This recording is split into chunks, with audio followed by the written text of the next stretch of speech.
everyone, and welcome to Armstrong in the Loop podcast. I'm your host, Seth Prentice. Today, I have the honor to be joined by the Mayor of Mars, Greg Hartung. Thanks, Seth. Nice to be here.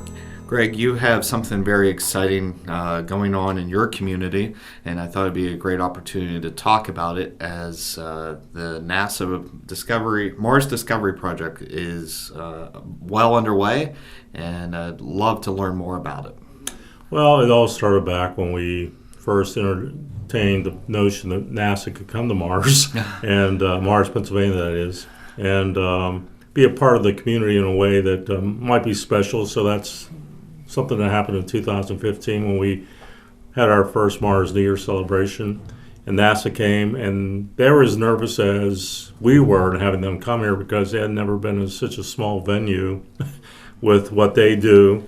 And since a lot of the employees from NASA actually come from towns like Mars, New Concord, Ohio, where John Glenn came from, was a small town.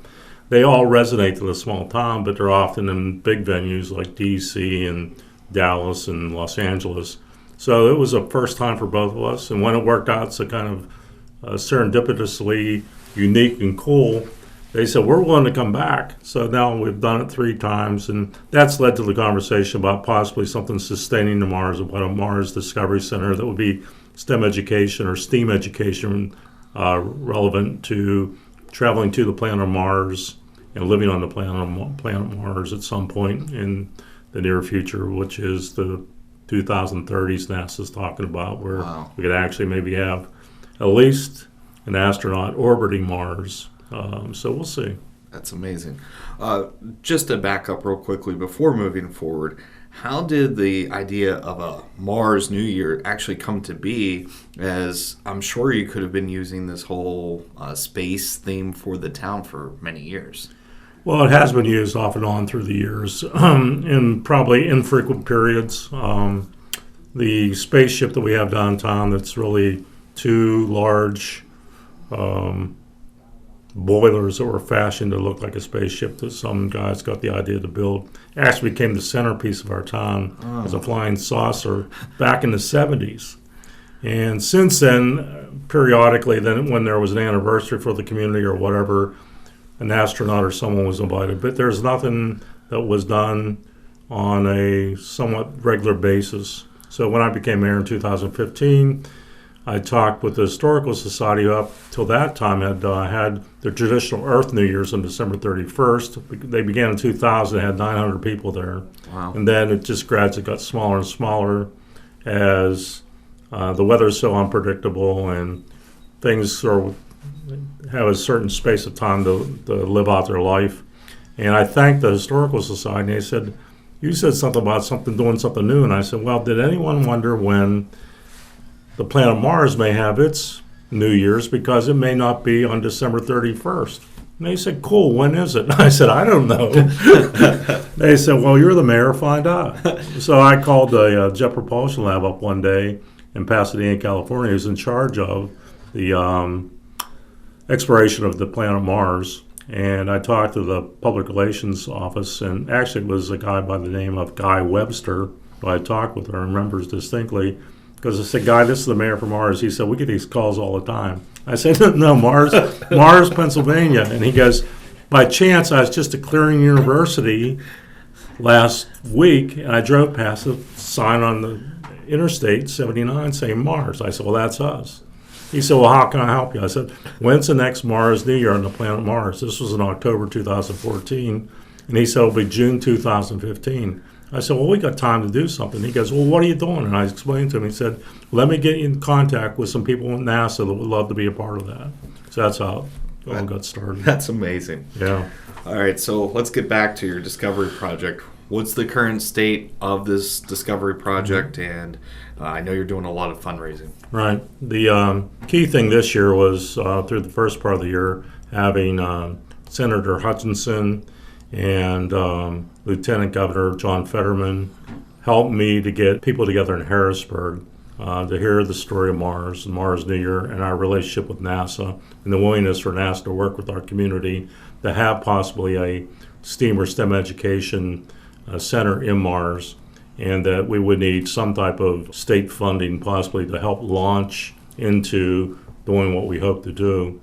And I spent 3 or 4 days in Harrisburg meeting with different people. Eventually ended up in the governor's office, and that's where the RCAP funding grant sort of came about. And then we actually had a visit by dignitaries at the end of July in Mars to do a walkthrough and actually talk about what revitalization and what the center could do for the community. And we walked through, and 2 days later they said, "You got $1 million. Can you use it?" I said, "Sure." And because we had asked for 2.5 million, so we're in the process right now of responding to having put a request in for 2.5 and making them know how we'd use the $1 million grant that we got, not the 2.5, how it would work to be leveraged for being able to do the things we talked about for the 2.5 that would include private funding and different things. So we're in conversations with foundations and different groups right now in terms of their consideration of being part of the project. Now, I know that you and I know, but the listeners at home might not know of where is this building actually going to be in Mars? Well, right now we're talking about one primary site that we really like, which would be the old Mars High School, which is the Woodland Valley Church. If that's for some reason can't be negotiated, we have 2 other sites that we're talking about that would be maybe not as advantageous, but would be just as good to the business district as being where we're thinking about. So that you have to be flexible in sort of the stage we're working through right now, which is more discovery and more the initial foundation of putting things together that will eventually pan out for the community. You mentioned revitalization of the town. Can you speak more about how this would help do that for Right. Mars and especially a growing community all around Mars? Right. Well, the growing community all around Mars is key because we have a lot of young families with a lot of kids, and there's a lot of emphasis on education. So that obviously having a STEAM education center would mean a lot to many of the young families in terms of their kids' ongoing education outside of school, the traditional school. This also has become a conversation within the 5 or 6 county region as being a regional center for STEAM education. And then NASA would have sustainable projects here that speakers would come into and actually have exhibits and different things. So it would have field trips and things from different school districts, homeschool families, whatever, could come and use the center. So that the idea is it not being a museum, but it would be a hands-on type of experience, almost like the Carnegie Science Center to some degree. Oh, yeah. So the nexus of everything is that it's an experience of traveling to the planet Mars and being on the planet Mars and all that takes in terms of, well, what type of food do you take? How do you live? How do you get along with each other in tight spaces like a spaceship? All those types of things become things that NASA would love to have people experience and talk about, because they've learned from actually our Mars New Year celebrations from robotic teams and stuff, ideas they've taken back to be able to be part of their conversation about the next generations are going to help us get to the planet Mars. It's not figured out yet. Yeah. And so we're in that process of those next generations taking on the challenge of this generation is how do we get to the planet Mars and live there? That's incredible. So we're a part of the process versus just being a nice snapshot of everything that NASA got going on. You have to be one of the first small towns in the United States to take an approach like this for total STEAM education, that you're partnering with a major organization at NASA to provide an experience that's one of a kind, correct?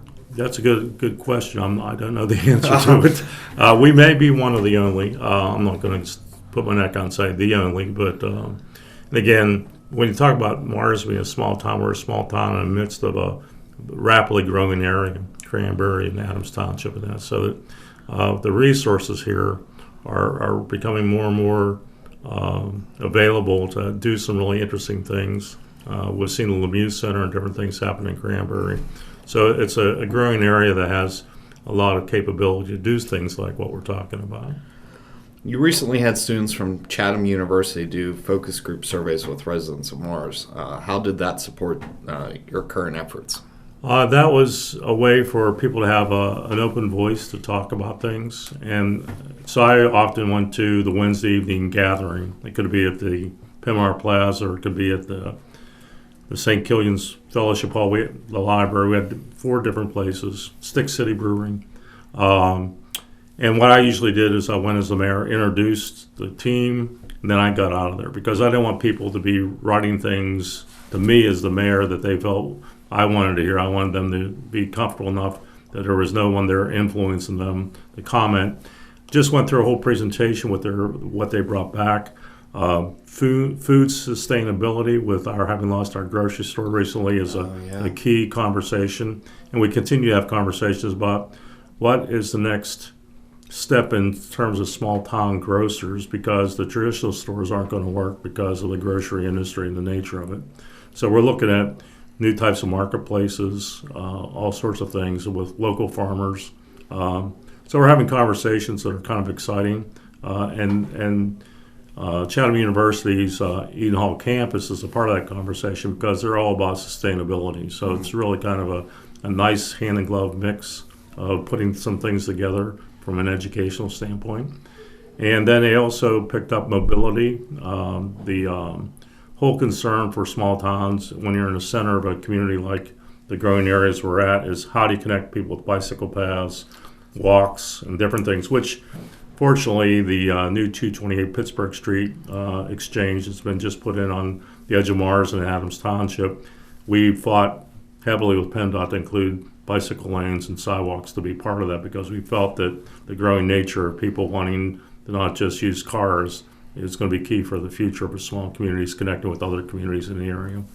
And then the third one was education. And so the center fit right into that. And a lot of people talked about the possibility of the NASA Center being part of that conversation since it's already out on the street. That's incredible. And it just goes to show that one little idea has brought together other parts that are impactful to the community in order for it to survive. Correct. Greg, anything else today that you'd like to share with the listeners about the Mars Discovery Project and anything that we could look forward to in 2020? I think the key thing, the word that we're using with NASA and we're using with everyone involved is collaboration. From collaboration with local businesses to collaboration with the school district to collaboration with colleges and universities. That word seems to grasp what we're trying to do. It's not an easy process because everyone has their own agenda and is trying to have people see that our agendas aren't that far apart and they actually can be complementary to each other. So that I think and people being a little bit more open-minded and wanting to see the growth of the area, not just Mars, but the Mars community and beyond for the whole region, that approach is probably going to make this become a reality more than anything else. Well, Greg, I look forward to having you on again soon to hear that the project is a full go and we've hit the goal. And thank you for your time and what you're doing in the town of Mars. Well, appreciate it. Thanks for the time, Seth. For Armstrong in the Loop podcast, I'm Seth Prentice, keeping you in the loop.